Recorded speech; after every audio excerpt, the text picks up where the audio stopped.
Lonzo Ball made his return to the NBA court yesterday, and I think everybody can agree that it was a success. How big of a success that was, we're going to talk about it a little bit on today's episode. We're also talk about how the Chicago Bulls offense looked in its fourth preseason game, and two Chicago Bulls rank in ESPN and The Ringer's top 100 list. We'll talk about all that plus more right after this. You are now tuned in to Chicago Bulls Central, your number one place for all Chicago Bulls news and content. What's going on, Bulls fans? Welcome to another episode of Chicago Bulls Central, your number one spot for everything Chicago Bulls related. I'm the host there, Haize, but more importantly, you guys can follow the channel at Bulls Central Pod on every social media platform we happen to be on. With that being said, let's go ahead and get into this content for today. And I want to start off talking about, I know we had the post-game show yesterday, but Lonzo Ball it was great to see Lonzo Ball back on the court yesterday. And that's really what the story around the Bulls is going to be, at least for now. Reportedly from K.C. Johnson, some cuts could happen as early as today. He said as early as last night. We made it through last night with any cuts, but do not be surprised if cuts start happening today for the Chicago Bulls as they make their determination on that final roster spot leading into the final preseason game, in which we may see the full Bulls rotation, the expected rotation, play a lot of minutes. So, that could cut a lot of the players that just aren't going to be on the roster. And we'll talk about that here in a second. But Lonzo Ball was just such a revelation yesterday. The thing about it that stands out the most, and I said this last night, is that Lonzo Ball did not show any hesitancy in the way that he played basketball out there. And that was all brought together by a point. There was a point where Lonzo Ball chased down a loose ball and leapt into the Bulls bench to save the ball from going out of bounds. That's something, when you see players have major knee injuries, that there's a little bit of you have to trust in that knee. And so the fact that we're not seeing that, I think you have to just give credit to Lonzo and the medical staff, his doctors and everything, that they've worked Lonzo. They went through such a rigorous process to where it seems like, at least through one game, that Lonzo Ball feels comfortable just going out there and playing basketball. And some of that may just be Lonzo Ball's own mentality to say, listen, I'm here to play basketball. At the end of the day, I haven't played for years. If I get hurt, I get hurt. But I'm going to go out there and do what I can do. I'm going to go out there and be me. And just to attack a recovery like that for such a major knee surgery, I said it before, everything that Lonzo does is he's breaking new ground. He's making history because he's the first player to come back from this type of surgery. And so that's just something that's just been so great and special to see that I got to give it tons of credit for. In the game, for the stats, to give those guys the stats: 15 minutes, 4-6 from the field, 2 of 4 from three-point range, 1 rebound, 1 assist, 1 steal, 1 block, 10 points. He was a plus-minus of +6 when he was on the court yesterday. And like I said, all that you got to watch this game, right? And that's not to be a basketball purist. In this case, I have that tendency to do that a lot, but it's just you have to watch the game. Because you saw Lonzo Ball out there that looked almost like he didn't miss a step. Like, if nobody told you that Lonzo Ball missed 2.5, almost 3 years, 2 years and 9 months of basketball, I just don't think most people would have guessed that. He played 15 minutes, which he had a minutes restriction of 16 minutes. The Bulls are, of course, going to look to see how his body responds, how he feels after the first NBA minutes, but he was all over the court. He was guarding multiple positions. He was going after the loose balls. He was getting a steal. He got contact under the rim. I mean, in everything that you could look for, like the medical staff, the Bulls team is going to have everything that they need to look for to see how he's landing. How was he overcompensating for anything? They're going to have all the data that they need because Lonzo went out there and put it all on the court. And I got to give tons of credit for Lonzo and what he was able to do. And when he was out there on the court as well, it just looked so good. Everything looked so fluid. We saw minutes with him and Kobe, him and Josh Giddey, him, Kobe and Levine, him, Giddey and Levine. Like, every little bit, just a little bit of everything, a small sample size. It was like an appetizer platter when you get a little bit of everything on it. And I tell you what, as a first game back, this was really great to see Lonzo Ball be able to come in and attack it in this manner. And of course, we just want to see how his body's going to respond, things like that going forward. But keep in mind too, this was a Lonzo Ball that was out there without Ayo, without Modest, without Julian Phillips, without Dalen Terry, right? The only players that were really going to be in that rotation that he played with was Jalen Smith, Talen Horton-Tucker, Torrey Craig a little bit, right? Like, and it looked good out there. It looked damn good out there. And so With that said, shout out to Lonzo Ball, shout out to his recovery, and this just sets a baseline of what you can start looking at. Now, he could have a couple of games where he doesn't look this good, right? Like that could happen with the ebbs and flows of returning from this type of surgery. So I want to be clear here, there's a possibility for that. But either way, even if he does, the fact that he's able to do this soon on, it does nothing but add positivity to it. And you get him out there with his basketball IQ, playing with those young guys, right? For them to be able to just focus on their basketball instincts and still making smart plays, taking the smart shots, creating separation, but to have a guy like Lonzo out there with that bench unit that's going to get you the ball, all you have to do is just make sure that you are doing the right things.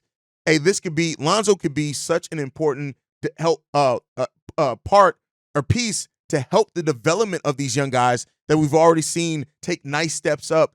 And yeah, man, very positive there. Then outside of that, like this was Patrick Williams' best preseason game. 12 points, 5 of 8 from the field, decisive out there, moving, being defensive, 6 rebounds, 1 assist. And what Patrick Williams was doing out there, the whole team, right, was movement without the ball. That is something that is so important to the game of basketball. What moving off the ball does, right? When you don't have the ball and you're slashing and coming off screens and just moving. Motion makes the defense move. When you make the defense move, you can create seams. You can create lanes to the rim. You can create passing lanes. And we saw Giddey with his 9 assists. We saw Lonzo when he's out there. We even saw Coby White with his 4 assists and Zach LaVine.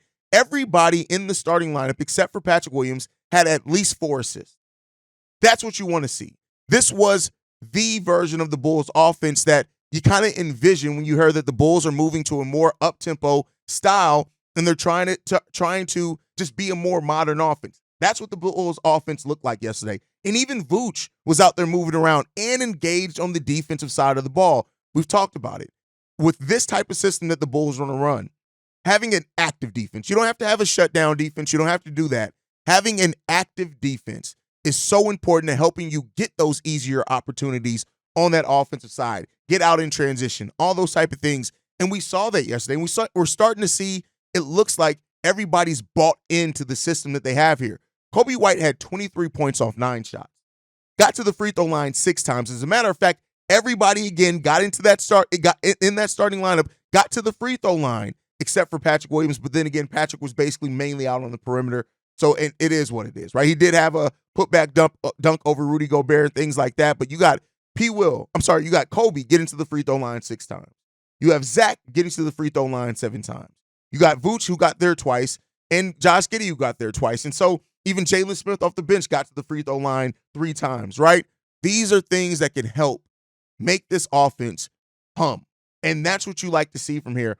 And it just seemed like there was a more intentionality about going out there and moving without the ball, slashing to the rim, and everybody was bought in. And one of the things that the Bulls did here as well, spread the ball out. 8 shots for P. Will, 13 shots for Vooch, 9 shots for Coby, 11 shots for Zach, 11 shots for Josh Giddey. By the way, Josh, you got to shoot the ball better. He was missing bunnies at the rim. The 3-point, I'm glad I'm glad that Josh Giddey is being aggressive from the 3-point line, especially in preseason. 1 of 5, right? Didn't really hit it at a good efficiency. Shot pretty well last game, though. But the 1 of 11, yeah, I would say probably 4 of those should have been easy-made buckets at the rim. And going 5 of 11 isn't great, right? But that's what he could have went. And he just has to be a better player as far as scoring the basketball. He has to be better. But I think overall, just you're starting to see the foundation of what this Bulls team is trying to change this offense to be. And I think when you add in players like Aya, when you add in players like Julian Phillips, Amadis Busilis, and those guys who did not play yesterday, you can see it being even better than what it was because of the motion-based style that the Chicago Bulls are running now. And I got to give that a lot of credit as well. THC has the final roster spot. If there are any doubts about it at this point in time, stop it, cut the shit.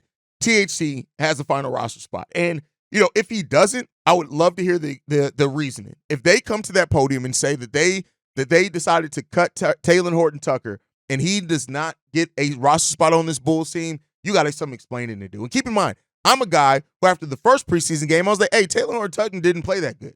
But since then, every game since then, he scored at least 15 points. He shot the ball at least 40% both from the field and from 3-point range. The defense is there. He's heads up. He's active. It's a really good thing. Now, I'm probably won't be until maybe Friday, depending on when we get all the cuts. It may not be till mailbag Saturday, in which I get into kind of what the rotations are going to shake out with. But listen, this is going to be a deep Bulls team, and that's another takeaway from this game. And, not everybody's always going to play as well. We're not going to see everything look as flawless, and maybe it will, because the Minnesota Timberwolves also played the majority of their starters yesterday as well. So it wasn't like the Bulls were going up against another team's second and third string while we were playing our first string. Shout out to the Milwaukee Bucks for being bitches in that sense, but they're not. I'm petty, and I don't like the Bucks because they're in our division. But, what we're seeing start forming, and we're starting to see the crystallization of that. And I think, you want to implement some things in the first couple of preseason games, but I'll tell you what, if this is stylistically how the Chicago Bulls are going to try to run their offense and defense, it did a pretty damn good job yesterday. The efficiency as well, over 60% true shooting as a team yesterday, which is really good numbers when it comes down to that. We had a defensive rating of 110 as a team, which is really good. That's league average. We had an offensive rating of 115 and an offensive efficiency of 161. Any way that you can cut it, this was a successful game for the Chicago Bulls. It just was. In the paint, 21 of 40 in the paint, 5 of 11 on fast break field goal opportunities. This Bulls team did everything that you want to get. We got 1.15 points per possession. That's what you want to get. You don't want to have empty possessions. The Bulls didn't have empty possessions out there, right? Yeah, we had some possessions where we didn't score a bucket, but by empty possessions, I mean just bad possessions where it ends in a turnover or something like that. The Bulls basically, for all intents and purposes, got a point on averaged a point per every possession they got. That's what you want to see. 43% from three-point range yesterday. 43.9, so almost 44% from three-point range. And we shot the ball 48% as a team. Right? You want to see that more towards 50, 51%, but overall the efficiency was there. We did get out rebounded 46 to 53. I think just with our size sometimes out there that may happen as well. 14 turnovers. A turnover to assist ratio 14 to 32. I'll take that.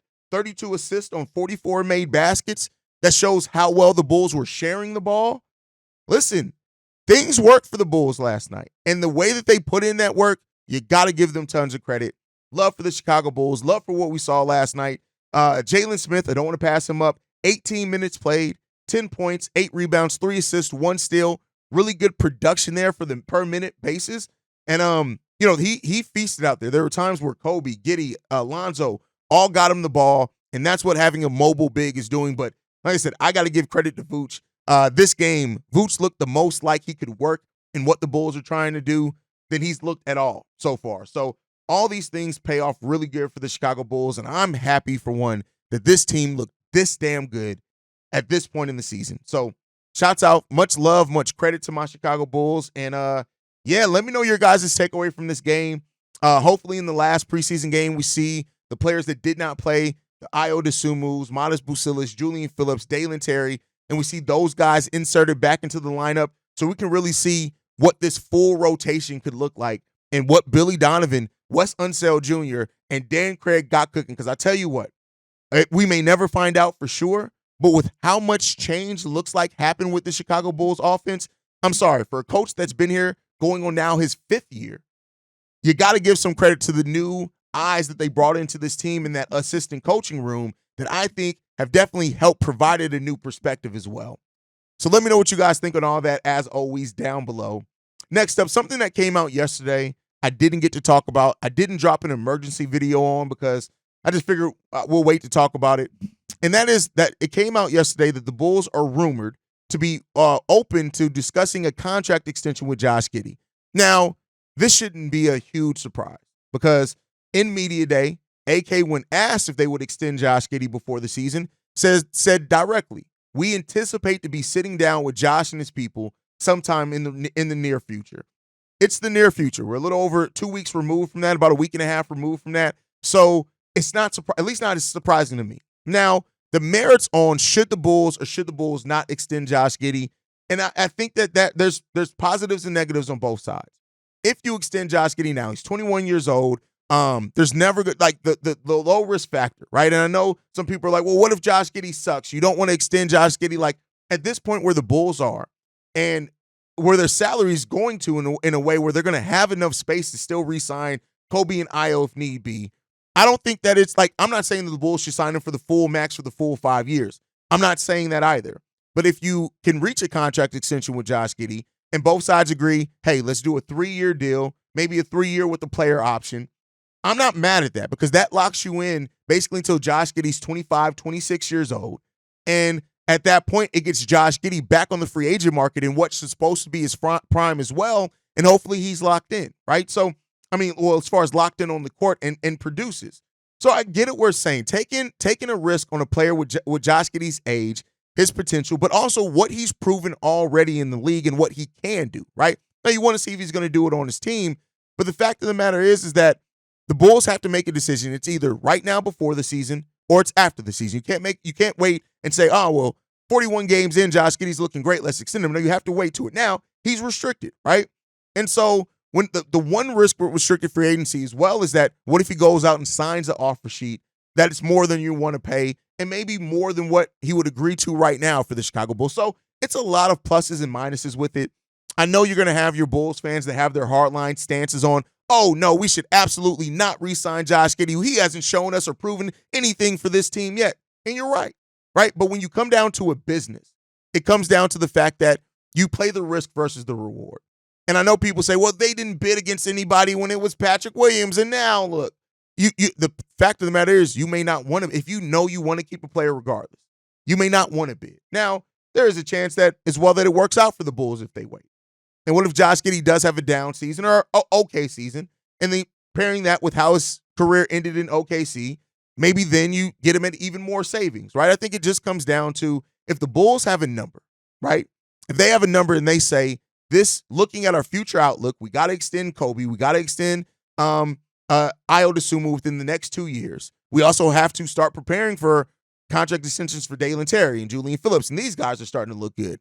If they believe that, right, and they say, well, this is the most we're going to pay Josh Giddey, and maybe we can get him for that now either way, right, and not risk another team coming in and signing him to an offer sheet that then we got to match.